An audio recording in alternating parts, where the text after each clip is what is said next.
review, something I haven't done in a very long time, of the Robot Damashii Strike Dagger, or the Robot Spirits, that thing right there. I bought this on Amazon the other day, and on Amazon Prime, so it got to my house relatively quickly.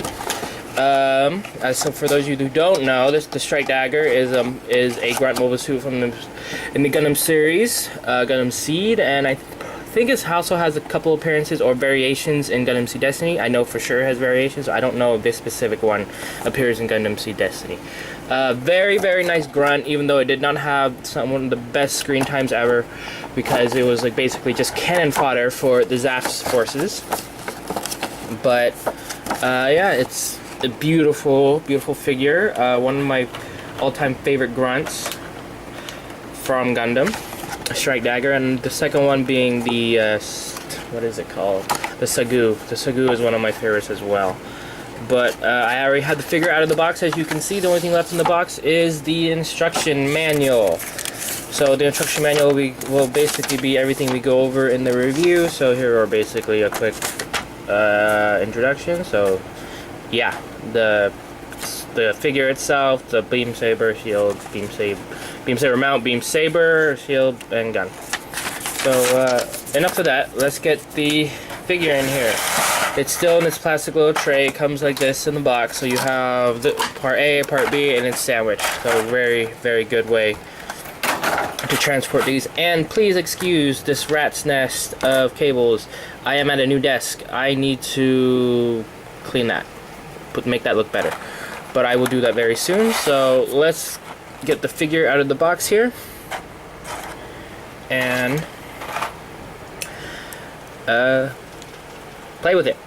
Anyways, so for color scheme, it's a very nice navy blue, slight gray for the limbs and skirts and stuff.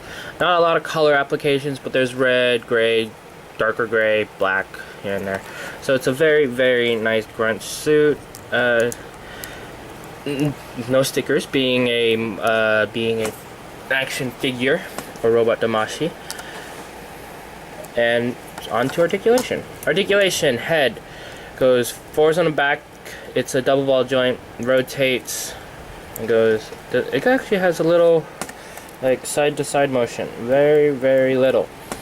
So you also got to be careful with this antenna. It's not hard plastic, but it's still pretty brittle plastic for the little antenna here. Then arm articulation. Arms can go out this far and rotate on a ball joint 360. There is nothing impeding it. Forwards and back, up and down. Shoulder pieces go up and down. It's on a separate hinge. Very nice. I actually like the way they designed the Robot Damashii, where this is actually its own piece, unlike some Gundam model kits where it's literally a fixed piece with a ball joint and the arm just plugs into the shoulder. And so when you move it, it just goes up like that, and sometimes you don't get like a lot of posability with it. Even though I don't pose my kits in like dramatic like scenes and stuff, but sometimes I do, and it just gets in the way a lot. The arm rotates below the shoulder 360, bends on a double ball joint so it can touch its own shoulder. Hand is on like a ball joint / Revoltech like back and forth joint here, so it rotates here, and yeah, it can rotate at the joint in the arm right here. Waist articulation. So that's Robot Damashii are pretty cool, where they actually have back and forth movement in just the upper torso area, like this, rocks back and forth, and like you can do like something like you can bring the torso in and on itself and you just do something pretty dope. Not a lot of rotation. The skirts actually impede that. Oop, and that is also a problem with this, where the back skirt does come off quite a bit, and it's on a very small ball joint, where it doesn't stick that well. Like no matter how hard you push in, it is still very loose back there. So something to look out for that. Legs, they can go out all the way, basically kick, and can go back quite a ways if the back skirt doesn't fall off. So if it falls off, obviously it can go all. Ooh, you know what? You can't go all the way back. there is something stopping. Oh wait, hold on. Yeah, so it's actually on a kind of a weird swivel joint where it's an L shape, like as you can see right there. Yeah, and so it can go forward, but it can't go all the way back. Pretty nice touch on Bandai's part, because who's gonna do that anyway? Leg is on its own ball joint or hinge where it goes out all the way, and the sights. Oh, everything's coming off. Okay, not that great of a figure, but still very nice. Right. Maybe a little super glue can fix that. Leg can bend at the knee. Very nice knee separation here. Foot can go forwards and back, side. Oh, no side to side. I am used to saying that on. Oh, yep, a little bit side to side. You have to loosen the joint, and the front of the foot moves up and down.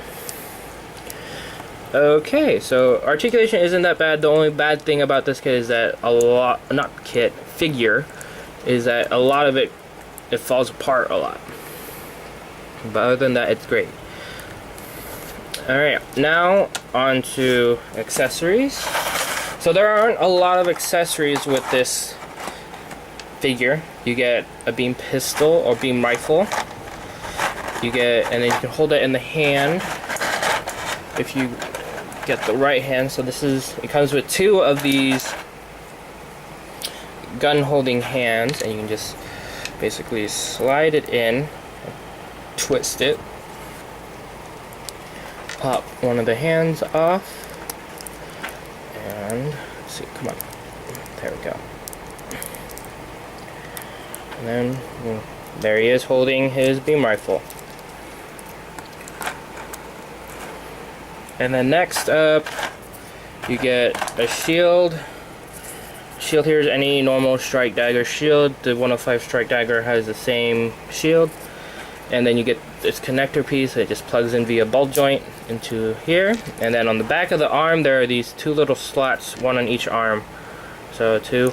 And then you can plug it in right here. And oh wow, it does not feel like a great connection, but it's holding. Still very, very loose. But there's the shield. Then the beam saber.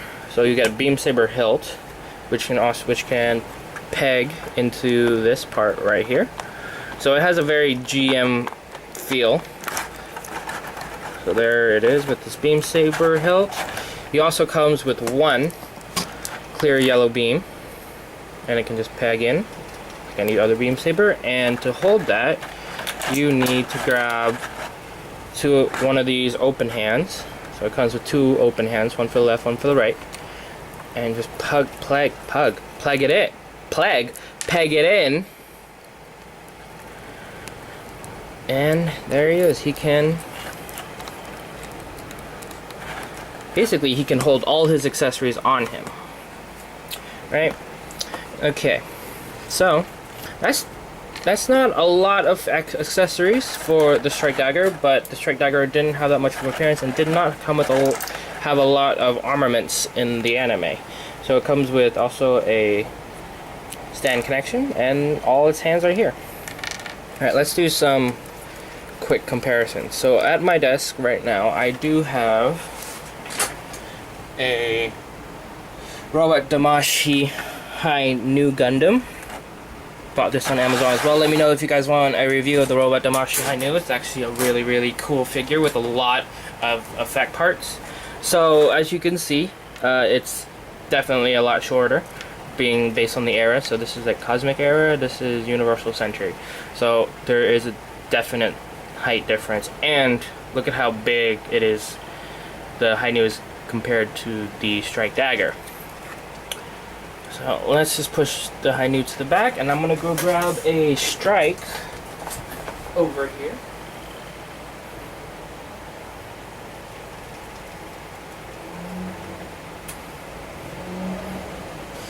So I've had this for this one. This is the Robot Damashii or Robot Spirits Strike Noir. I've had this for a while, and I did do a little bit of work on him since he was getting looser and over the years I've had them. And if I can get him to stand, that would be great. These robot Damashii figures are quite stubborn. There. Come on, stand. So, he is slightly shorter than... Oh no, they are relatively the same height if I can... Alright, strike more. Well, he is slightly shorter. The only difference is because the fins on... The V-fin on the Strike Noir's head makes him a little taller. But there is not that much of a difference. And Strike Noir is wanting to fall over because the backpack is quite heavy. Let me know if you guys want a review on this guy as well. The Strike Dagger is actually a really nice figure, aside from all the parts falling off and how loose the back skirt is. That can easily be fixed with super glue, even though you don't really need to that. You don't have to do that because it should have pretty good tolerances to begin with out of the box. This is a brand new figure and it seems to be falling apart a lot. But other than that, great figure. If you guys want to do some army building for your collection, definitely do that. And if you guys want to see more Robot Damashii figure reviews, I got plenty of Robot Damashis. I do have a lot of Gundams to build. I still have the original backstock. I have built a couple since then. Right now I'm building the Astaroth, the red version, and I haven't done that. I haven't actually built any of it lately, but planning on getting back into that. I am starting school soon, so you guys will see. I will be here, but not always here. I will try and upload a video once a week if I can. Possibly I'm also going to do streaming again and upload some gameplay videos here and there. So stay tuned for those, and I will see you guys at the next review.